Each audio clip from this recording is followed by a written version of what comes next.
So this is Bill Ryan from Project Avalon, and it's Sunday the 9th of January 2011, and I'm making this little video with the help of my friend Ruth, who is known as Sepia on the Project Avalon forum, and she's supporting me here with a question and answer session to enhance and to complement the video interview with an insider with the pseudonym of Charles, which I released on the 1st of January. Right now, as I talk to you, it's 9 days ago. And that interview had an interesting response.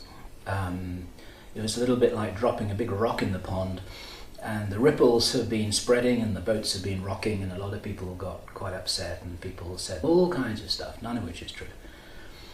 But it does need a backstory, it does need some enlargement, it does need a commentary. And this is what Ruth is going to assist me with today. Ruth, do you want to say hello to the people watching me? People might know me from the Avalon forum under my name Sepia. And here I find myself in this funny situation, sitting behind a camera, trying to ask you questions. Would you like to tell again how you met Charles? Okay. The story is told in the interview itself. The summary is that he emailed me with brevity and courtesy and suggested that it would be valuable for me to talk to him. I picked up the importance of the message, and on the 1st of August we talked on Skype for 4 hours. It was one of the more extraordinary conversations in my life. And he introduced himself by saying that he had been ordered to deal with me because I had become a problem. And then he said that he wasn't going to do as he was ordered, and instead he was going to support what I was doing because he'd found out a little bit about who I was. And once again, the story of that is told in the interview. We met eventually on the 18th of December, where to my surprise, because I never thought it would happen, he consented to a video interview that was recorded with his real voice, but with his face hidden. That's what this commentary is all about. Before you met him in person, you spoke to him quite some time. Oh yeah, we logged over several months, over 30 hours of Skype conversations. What kind of a person is he? He is somebody who was used by the insiders as a resource for them. His job was to make problems go away. He would probably smile when I said that he's the kind of person who one would be glad to have on one's side when faced with a problem or any kind of a situation. He is intelligent. He does not have a formal education. He's not an academic. He's not a historian. He's not a scientist. He was a resource. He was an asset of the controlling group and spent many years attending meetings. He was in the room where the decisions were made by the global controllers about events and decisions that they were making about global affairs. So he was trusted. He's smart, he's cautious about what he says, he's honest, he has shown to me that he keeps his word. I would say he's tremendously courageous, and I would say that he's one of these people who one could describe probably quite accurately as being uncontrollable. Does Charles have any special abilities, like psychic abilities? He's got some remarkable psychic abilities, very strong psychic abilities, which I've experienced at first hand, and others who he's been in communication with have experienced as well. It does seem like many of the insiders, who you could call the insiders, some of them insiders in intelligence, we've encountered this before, and some of them in the bloodline families, they have these abilities, they have psychic powers. I mean, that sounds very esoteric. Charles says this is nothing special. It's just a natural process. It's a natural thing that everyone's got. But the public have been educated to believe that these things are unreal, they're imaginary, they're somehow kind of new agey mumbo jumbo and they're to be laughed at, and they are not. They're used as tools of the trade by the insiders and by people in Charles's role, which is a kind of quasi-military role. They use these abilities. So in that case, he would be a perfect person for some kind of intelligence group or any organization who need a person with special abilities? Yeah, absolutely. We know, for example, that the Russians and the Americans have spent billions of dollars on research programs trying to enhance people's abilities for remote viewing, remote influencing. There's all the work that was done by Hal Puthoff and company in the Stanford Research Institute in the 1970s with Uri Geller and Ingo Swann. All of this is very well documented in the public domain. Jim Marrs wrote a wonderful book about this called Psi Spies. But when you've got somebody who's already a bloodline member, as Charles is, and who has these abilities, he was born with these abilities. He had a little bit of an enhancement, meaning he was trained and he had some of these things brought out. But basically he was born with these abilities, and so they use these resources that they have available to them. That's why, one of the reasons why he was inducted into their world, not only because he was a warrior and because he was smart and capable and he was able to make their problems go away for them, but also because of his abilities that, as he described, often prevented problems from rising in the first place. And that's better than having a fight on your hands. So we could actually say that he didn't have a chance to choose a different way in his life. He was brought up in this tradition, so to speak.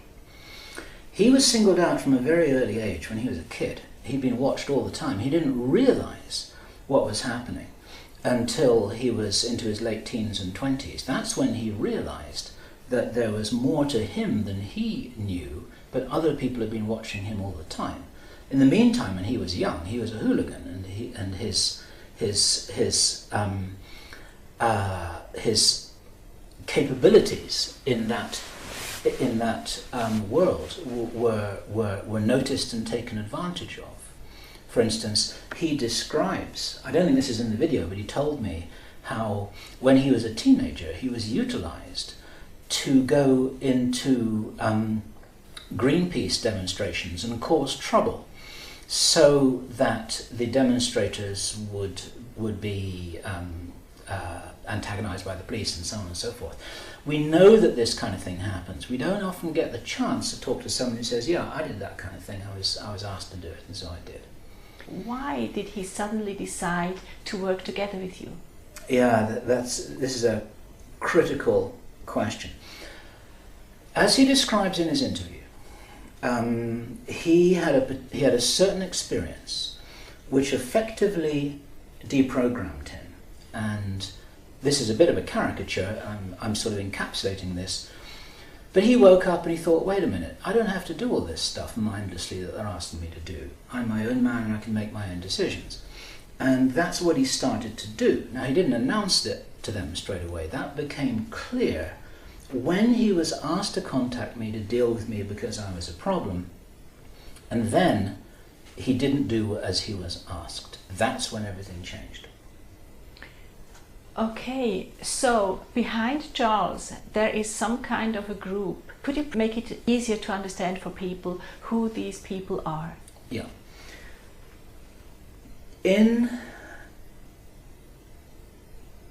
Just a few moments ago, I made reference to the fact that he had spent a lot of time in the room where the decisions were made by what effectively is the capstone of the pyramid. This is not the Illuminati, it's not the Freemasons, it's not the Rosicrucians, it's not the Skull and Bones. It's a group that's senior to all of that, that has no name. And it consists of the senior bloodline representatives. The senior representatives chosen on a particular criterion, and I don't know what that criterion is, of the 33 major bloodlines that are on the inside. And this is a little bit of a loose analogy, but you can regard them as families. You can regard them as families who know what's going on. Charles said that they've been in control of the planet pretty much for 17,000 years. I don't know whether that's an accurate figure, but it gives an order of magnitude that I find very believable. And this group is an international group based in the UK, is the group that is calling the shots. They have tremendous power, tremendous wealth. They've had this power and this wealth for a very long time, and they are senior to every other group. It's the controlling group, as best I understand it. And these are the people who Charles has reported to and who has worked with and who knows in person.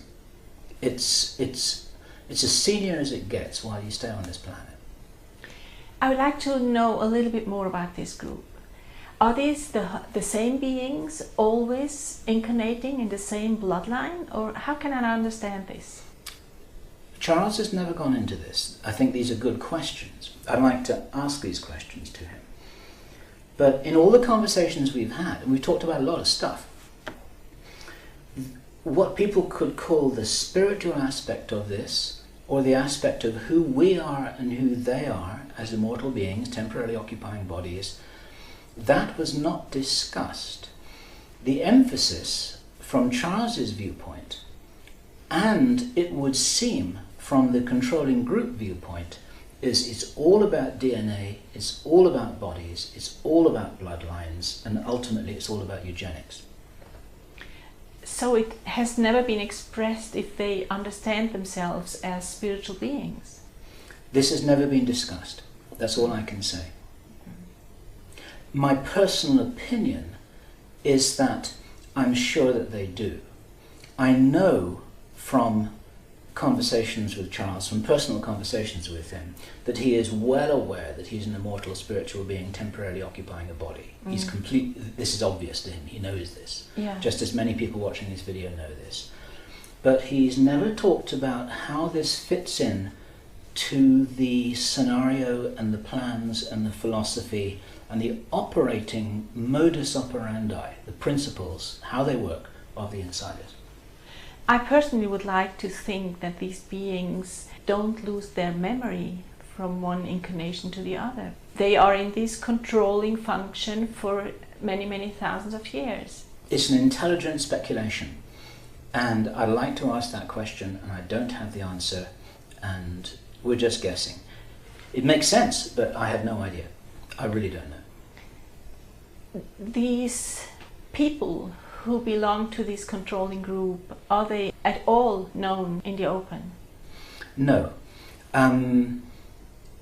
Charles did not tell me their names. I did not ask for their names. And there's an important reason for that. At one point, Charles was actually tempted to tell me one or two names, although they wouldn't actually have meant anything to me. These are not people in the public domain. These are people who are very, very hidden. And we were very well aware that everything that we were talking about was being monitored and listened to. Of course it was. I said, don't tell me any names. I don't need to know. It wouldn't mean anything. It's more important to understand why they're doing what they're doing, to understand their thinking, to understand their philosophy, to understand their rationale, to understand the nature of the game that's being played. I didn't want to get personal. And I wanted to show that I didn't want to get personal as an indication of the fact that I wanted to be, let me say it, I wanted to be an English gentleman. These are principles that are important to them. It's important to play the game that way. There are ancient protocols.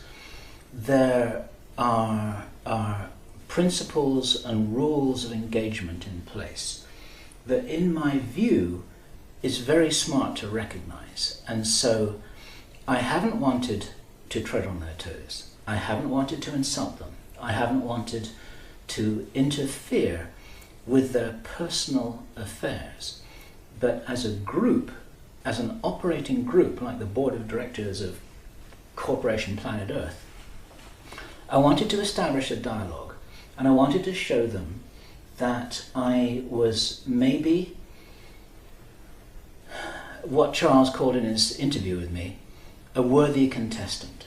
In other words, somebody who they feel that they can do business with, who can be trusted, who's not going to badmouth them, who's not going to break his word, and who can act as what word to use, as a negotiating representative of the alternative community, who are the only community who really are aware of what's happening. They're aware of some of what's happening and justifiably concerned about what's happening.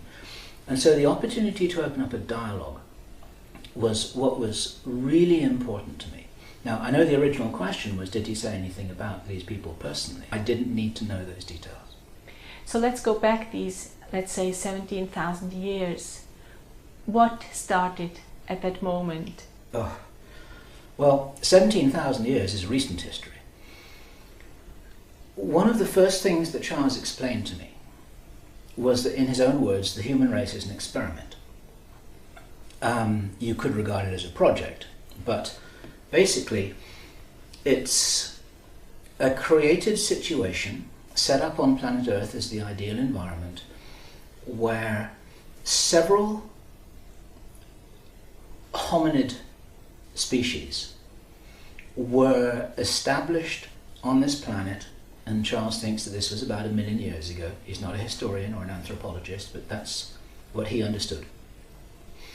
And then the initiators of the project stepped back to allow these humanoids, these early humanoids, to breed with each other, to handle things, to sort things out, to evolve and develop, uninterfered with. They stepped back and let this ball roll. And there seems to be a genetic experiment or a genetic project. And the outcome seems to be something to do with the optimization of DNA or the optimization of the genome that has evolved in a natural way. And there's some kind of principle or protocol in place here that, rather than create something to design in an advanced laboratory, assuming that this is possible, they're allowing this DNA, our DNA, the human genome,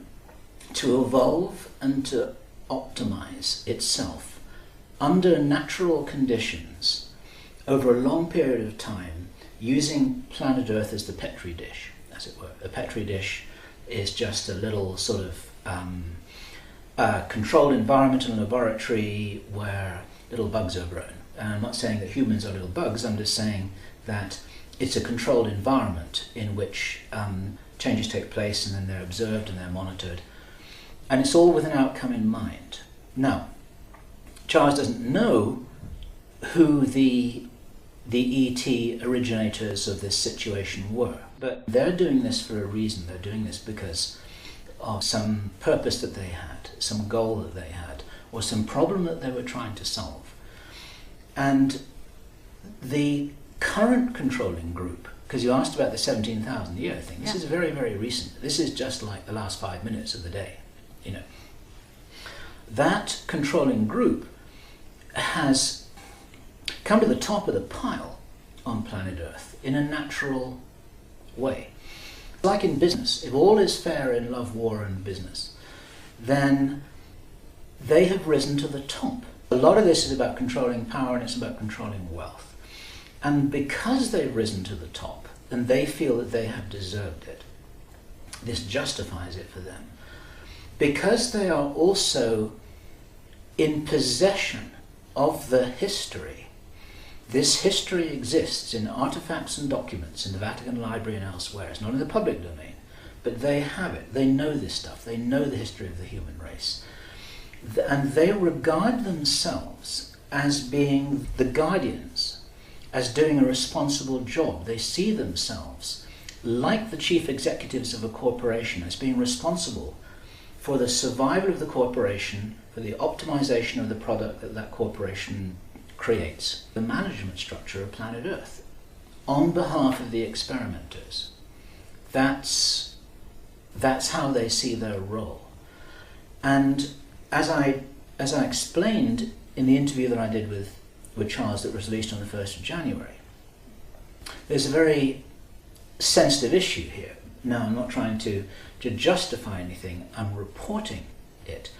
But just like in the way that a corporate board of directors thinks about a big corporation when there are too many workers and the corporation is no longer efficient, then they let people go. They let some of the workforce go to get the whole thing leaner and meaner and more efficient. So they care about the company, but they don't care about the workers. And I believe that that is a rough analogy. And they would say, we care about the human genome, but we don't care about individuals. That's not our job. Where does this stand in comparison to everything that David Icke says? Where are the other groups, like the reptilians, the Anunnaki, call them whatever you want? Where are they? They also have their intentions. They also have their power games. Is there anything said about this? The only intelligent thing I can say about this is that there are many groups, there are many factions, there are many agendas. There's a lot of compartmentalization. And in my personal view, there are likely to be off-planet influences, maybe astral, non-physical influences, which are way beyond the intentions of the group of ETs that actually started this experiment or started this project. There are lots of other things going on. I think there's a lot of evidence to suggest that. I think it's a massive complexity. I do not have the details. Charles does not have the details. There are a whole bunch of questions which I've got which have not been answered, and those few questions that you tabled there are among them. But we can assume that there are many, many groups, and very soon we come to the point where we try to differentiate, or it's in the nature of humans to differentiate between good and bad. Who is the good one? Who is the bad guy? It's a difficult subject. This is the kind of conversation that's really hard to have because everyone gets upset about it. Let's just be God for a moment. And I don't mean that sacrilegiously. Let's just take the highest viewpoint we possibly can do. We're looking at over all of creation, okay? And this is possible for humans just to adopt that viewpoint for a little bit. Some people do it in meditation.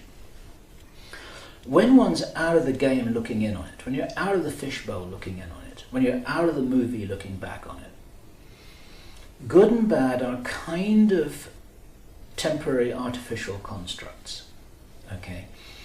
And ultimately what you've got is you've got spirituality doing its thing, you've got beings playing games, you've got people solving problems, you've got all kinds of drama and theatre, and you've got the whole movie, if you like.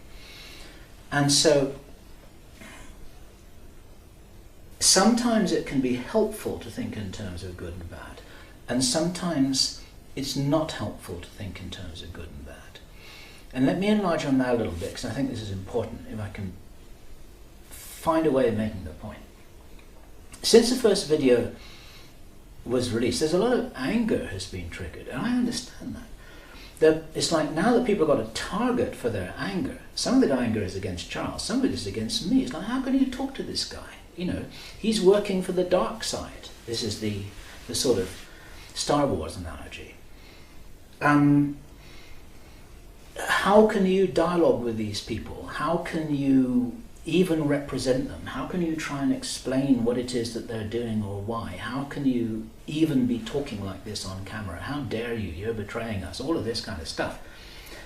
And that's not productive. I can understand that kind of reaction, but it's not productive. Because fighting doesn't work. It really doesn't work. All that does is it just precipitates us into the next situation, and we've got to fight about that, and so on and so forth. At some point, you've got to step outside of this fishbowl, and you've got to say, look, we're all in this together. One of the most important things that happened in South Africa, for example, after apartheid, that was a sort of microcosm equivalent of a lot of the larger, more nasty things that have been happening on planet Earth. There was a Truth and Reconciliation Commission that said, okay, we're not trying to punish anybody here, but we've got a kind of amnesty, but the truth has to be told. And the truth has to be told in order to let it go. And this is the way in which I regard this question about good and bad. It's like, look, we can sit in judgment all we like, but it might not help change the situation. It might alter the situation in various ways, but it's not going to transform the situation. And to transform the situation, we've got to get above dualistic thinking. We've got to get above creating an enemy and fighting it, because that won't work. It really won't work. We have to set up, establish or create or envision the kind of global equivalent of the South African Truth and Reconciliation Commission, where we say, all right, look, we're looking back and it's been a big mess, and a lot of people have done a lot of unwise things, and a lot of people have made judgment calls which are not maybe the best for everybody, and some people have tried to solve problems in a way that just created more problems. And we look around us in planet Earth, it's a mess. So what can we all do together? Let's forget about the good and bad. What have we got? Who are we? Where are we? What resources do we have? What do we know? Let's all tell the truth and let's fix this situation, because planet Earth is too beautiful to trash. The human race is too beautiful to destroy. People are very, very remarkable. The human race is remarkable. I suspect that the extraterrestrials understand that there's something very remarkable that's being created in this human genome. And I often have wondered, I've asked questions that I haven't seen asked elsewhere, like the extraterrestrials out there with their extraordinary advanced technology and their mental abilities and their spiritual capacity. But do they dance? Do they climb mountains? Do they do acrobatics? Do they have skateboarding competitions? Do they have comedy? Do they have their own version of Mozart and Da Vinci and Rembrandt? We don't know the answer to these questions, but the human race can be very, very terrible, but the human race can be remarkably wonderful in extraordinary ways. And I personally speculate whether there's something here in the human genome that is regarded as extraordinary and maybe even unique. Those very traits that make us so extraordinary also contribute to making us dangerous and unpredictable in some ways, because we express ourselves. We express ourselves in such remarkable ways, and sometimes we express ourselves violently and thoughtlessly. What I'm talking about here is how remarkable the human race is, how we all have to work together, how this is the commonality that we've got. And I think that slipping into a good, bad, judgmental paradigm doesn't help us here. We have to be the change that we want to see in the world, which is what Gandhi said. And that means that if we want to see a better world, we have to start behaving in a way that's representative of that world. So I don't want judgment, I don't want retribution, I don't want more fighting, but I do want understanding. And it's towards that understanding that I published that video on the 1st of January, and I'm also publishing this. I would like to go back now to the controlling group and to their intentions. It is expressed that they are only interested in DNA. In certain situations, the beings learn to take responsibility. The beings become creative. The beings become violent. The beings become loving and caring. These abilities grow, and they are also becoming part of the DNA. Could this be a factor why this experiment is going on and on and on? I understand why you're asking. This experiment is being conducted in a natural environment with all the richness of culture and society over hundreds of thousands of years contributing to the product of the DNA, to the evolution of the DNA, which can't be created in a laboratory somewhere, in my view. because Darwinian natural selection isn't the whole story at all. You're talking about a Lamarckian view, which is about the inheritance of acquired characteristics. This was he was a French biologist. His name is Jean-Baptiste Lamarck. You can go look him up. And he was a sort of a geneticist heretic, because he argued that it's possible for experiences and learning that have been absorbed and acquired during an individual's lifetime, that they also are passed on to our children, and this is one of the prime evolutionary mechanisms. And he was branded as crazy for quite a long time. There are now some evolutionary biologists who do not believe that it's quite as crazy as that. And while Charles is not a scientist, Charles has explained in his own words that it is understood on the inside that these mechanisms operate. It's not just about whether an animal survives long enough to have offspring, and then it all just kind of passes the parcel down that line. There is growth, and there's learning, and there's development. And when you've got human beings involved, you've got consciousness that is riding in these vehicles, and the learning of the consciousness is also somehow absorbed and transmitted in the DNA. And so the whole thing is very multidimensional, the way that this DNA evolves. Mm-hmm. It's my strong suspicion, almost a certainty really, that the ETs who initiated this project, that they understood this perfectly well, but they can't engineer this as a completed product to their specifications. They have to allow this to manifest in a natural way. They couldn't create an apple in the laboratory. They had to grow it organically in the garden and sit and wait for it to grow. And why they're doing this, we can only speculate. But it's a pretty wonderful thing that they're doing.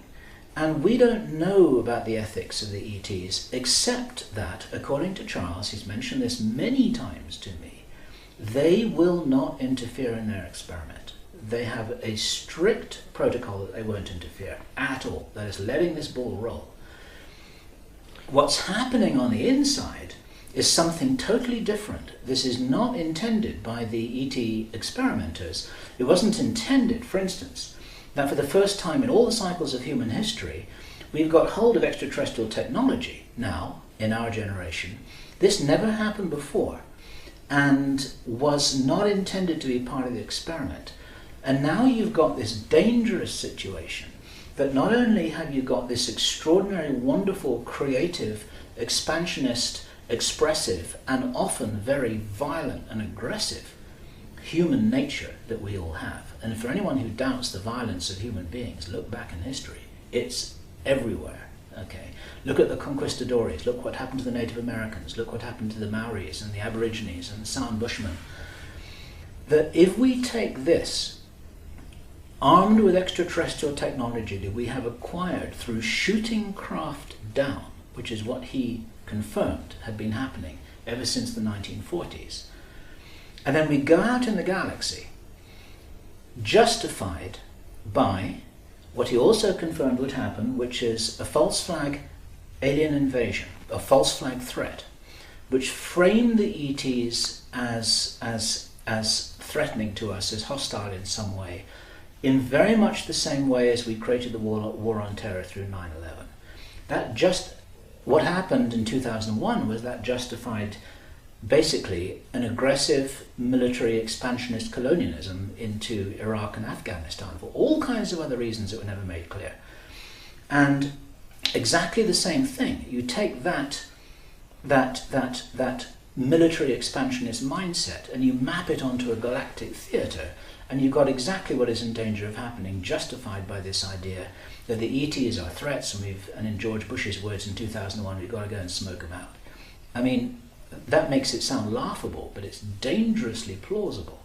And many of you watching this will know that Werner von Braun actually warned his colleague Carl Rosin about this quite a long time ago. He said the next thing is going to be to set up these ETs as being violent dangerous, threatening, and they're going to be the next created enemy. To justify space-based weapons, and not only space-based weapons in orbit around the planet, but space-based weapons going out into the solar system and beyond. We have this technology already. All we need is the justification. And Charles warned me that this is absolutely on the cards and is one of the plans that is going to be implemented pretty soon. So what changes now? Are these people from this controller group getting in touch with you, do you think? All I know is that I've been thrown a ball. And the ball was thrown at me in a very strange way. It's a kind of curve ball, but I caught it anyway. And maybe the ball was intended for me to catch in a peculiar kind of way.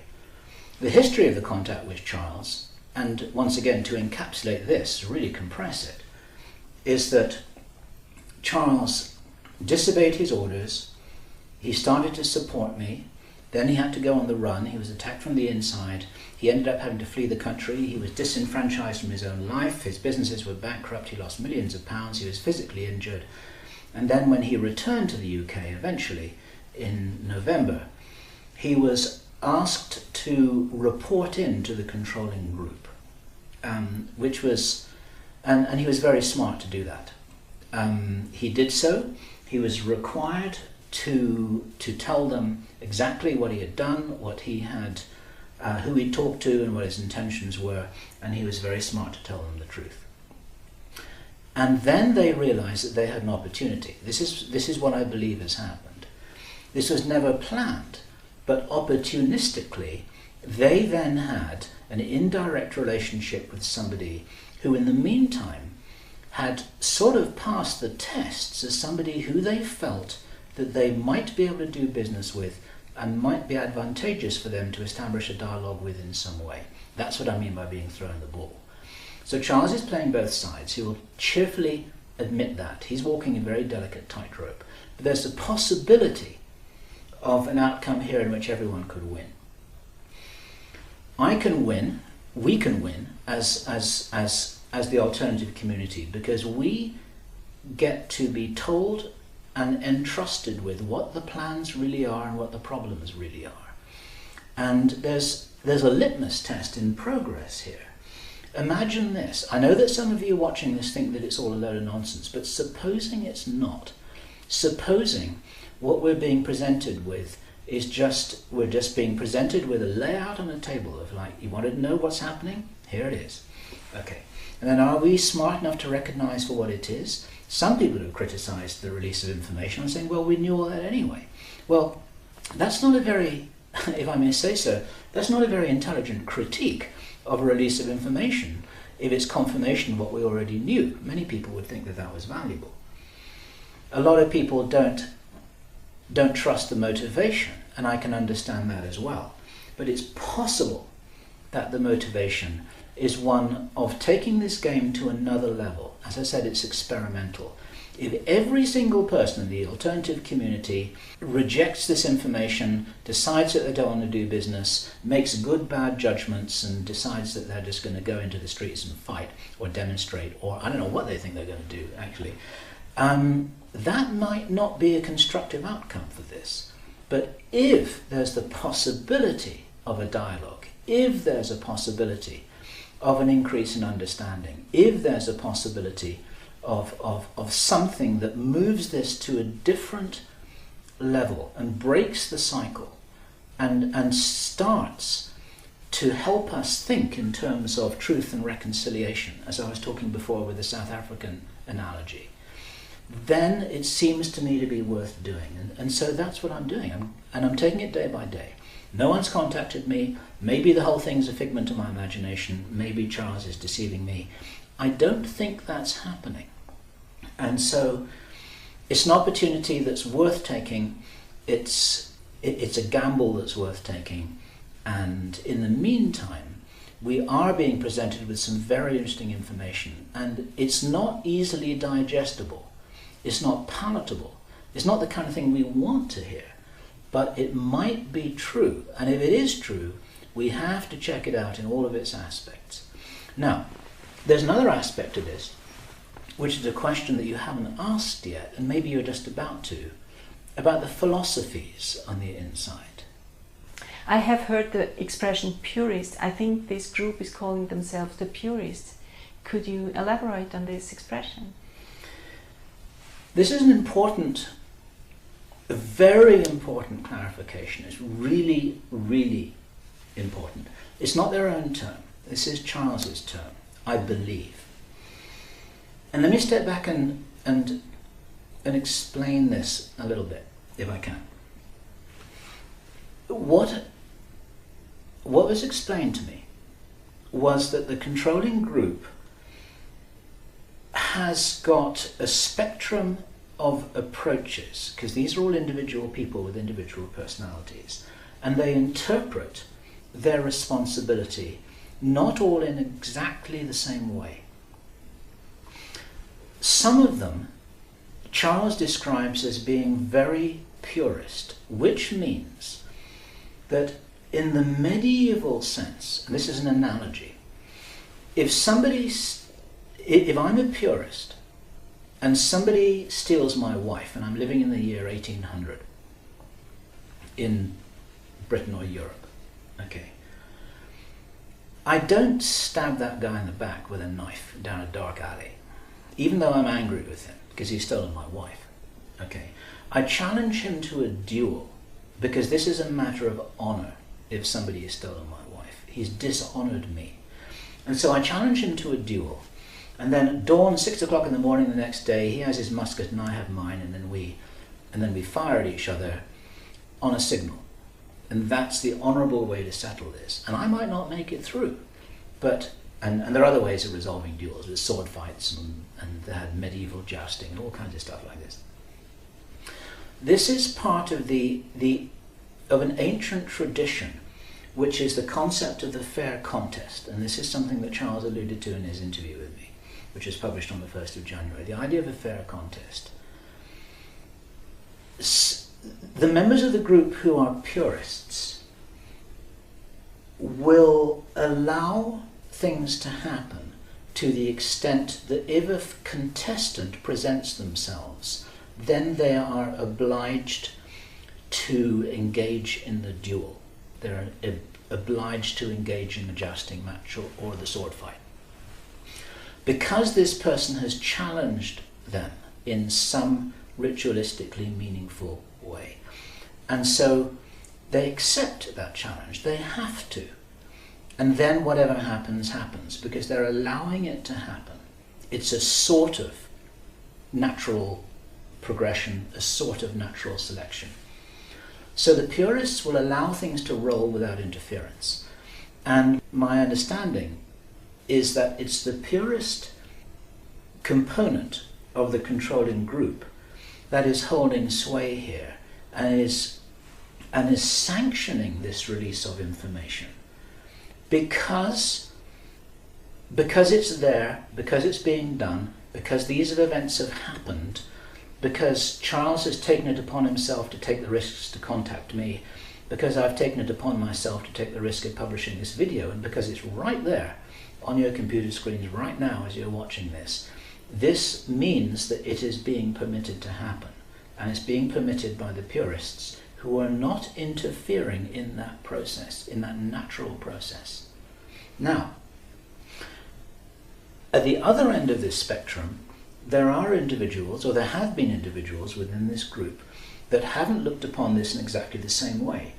And it's a genuine philosophical discussion within the group. And it's not obvious. It's quite interesting. Because what follows is a caricature, but I want to explain it in this way to make the point. Somebody who has a less purist attitude would say, it's okay to shoot that guy Bill Ryan in the head down a dark alley at night, or to put a bomb under his car, or to do whatever, to sort of interfere with this natural process, because if he wasn't smart enough to figure out that that was possible and to take the necessary defensive actions, then he had it coming to him. It's like all's fair in any kind of a fight. And that has its own justification as a natural rollout of events. In other words, if I wasn't smart enough to wear a bulletproof vest, then I deserve to get shot. A little bit like that. So whereas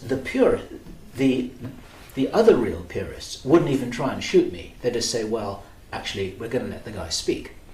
And then we'll find out whether the public are smart enough to pay attention to him.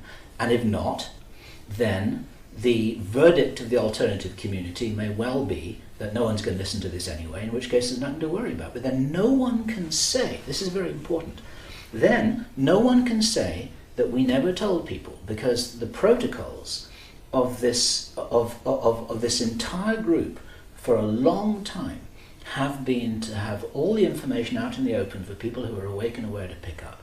This is what the Georgia Guys turns are all about. This is what the murals in Denver Airport are all about. It's all there. But who is it who actually really pays attention to this stuff? Only a tiny proportion of the world's population. And so from their point of view, whichever end of this purist spectrum they're on, they're kind of saying, well, you know what? The public is just too dumb to understand what's happening, so we're going to carry on and doing it anyway. But no one can say that we didn't actually warn them. It's kind of their response to the whole notion of karma. It's like they're kind of saying, well, if people are so dumb that they don't realize what's going on, they sort of deserve it. Well, that's a hard pill, isn't it? Or a bitter pill. Because many people have grown up with a picture of a good God protecting us. And now we learn that the beings who control this planet are challenging us. If we're smart, if we learn, if we try to understand, if we give our best, then we are not like rebels fighting, struggling. Then we are putting ourselves on a level that they take seriously. Correct. That's exactly correct, in my view. That's the way I understand it. If we're smart, if we're honourable, if we pick up this ball quickly and we understand what's happening, if we respond in a way that is regarded as being appropriate, then we will be respected, and then we will earn more. If we don't, if we rubbish it, if we insult them, if we say it's all crazy, if we prefer to stick our, in my own view, to stick our heads in the sand and listen to a lot of other stuff that in my view isn't true at all, then they're going to say, well, we told them, they didn't listen, and then they're going to carry on doing whatever it is they're going to do. Well, challenging can be quite painful, but there's a lot of good quality in it. The growing process is... It's a catalyst. It's a catalyst, exactly. So it's not about good and bad, rather than the good in the bad and the bad in the good. It's the sand in the oyster that creates the pearl. Yeah. Beautiful picture. It's a beautiful picture. We have to have something to chew on in order to grow. I fully agree. And in this you see your role to publish enough that many people hear about this and can make their own decisions in life? I'm a messenger.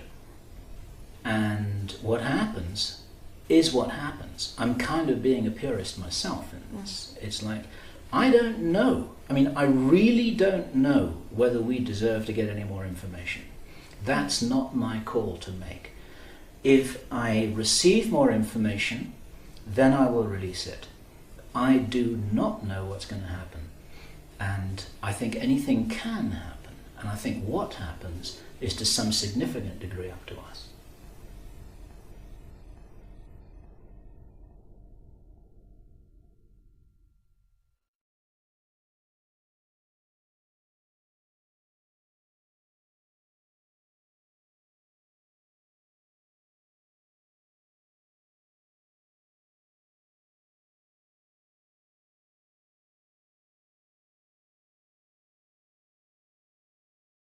to me that he keeps his word. I would say he's tremendously courageous, and I would say that he's one of these people who one could describe probably quite accurately as being uncontrollable. Does Charles have any special abilities, like psychic abilities? He's got some remarkable psychic abilities, very strong psychic abilities, which I've experienced at first hand, and others who he's been in communication with have experienced as well. It does seem like many of the insiders, who you could call the insiders, some of them insiders in intelligence, we've encountered this before, and some of them in the bloodline families, they have these abilities, they have psychic powers. I mean, that sounds very esoteric. Charles says this is nothing special. It's just a natural process. It's a natural thing that everyone's got. But the public have been educated to believe that these things are unreal, they're imaginary. Had an interesting response. It was a little bit like dropping a big rock in the pond, and the ripples have been spreading and the boats have been rocking, and a lot of people got quite upset, and people said all kinds of stuff, none of which is true. But it does need a backstory, it does need some enlargement, it does need a commentary. And this is what Ruth is going to assist me with today. Ruth, do you want to say hello to the people watching me here? People might know me from the Avalon forum under my name Sepia.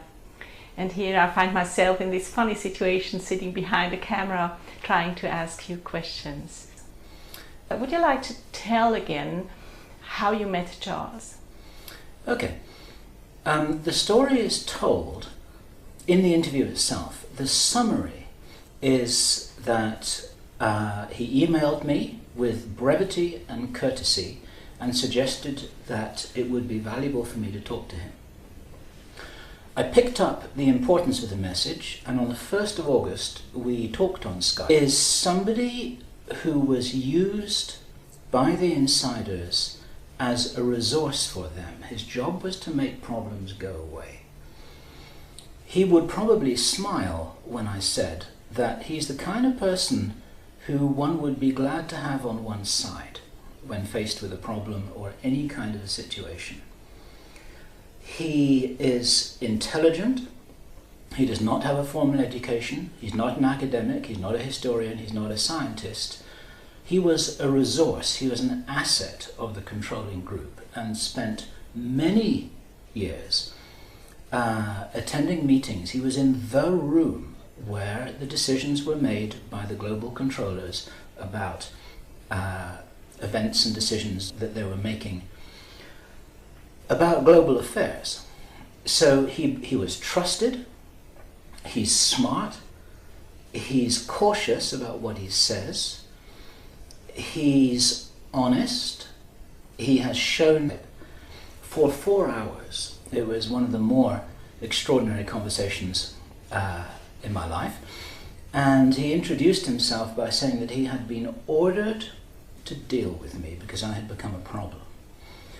And then he said that he wasn't going to do as he was ordered, and instead he was going to support what I was doing because he'd found out a little bit about who I was. And once again, the story of that is told in the interview. We met eventually on the 18th of December, where to my surprise, because I never thought it would happen, he consented to a video interview that was recorded with his real voice, but with his face hidden. That's what this commentary is all about. Before you met him in person, you spoke to him quite some time. Oh yeah, we logged over several months, over 30 hours of Skype conversations. What kind of a person is he? He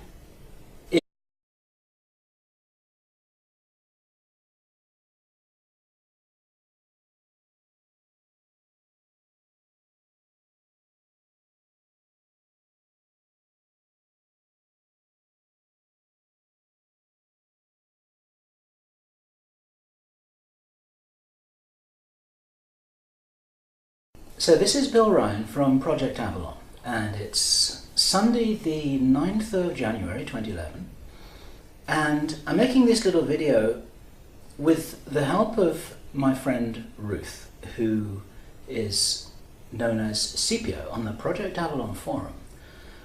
And she's supporting me here with a question and answer session to enhance and to complement the video interview with an insider with the pseudonym of Charles, which I released on the 1st of January. Right now, as I talk to you, it's 9 days ago. And that interview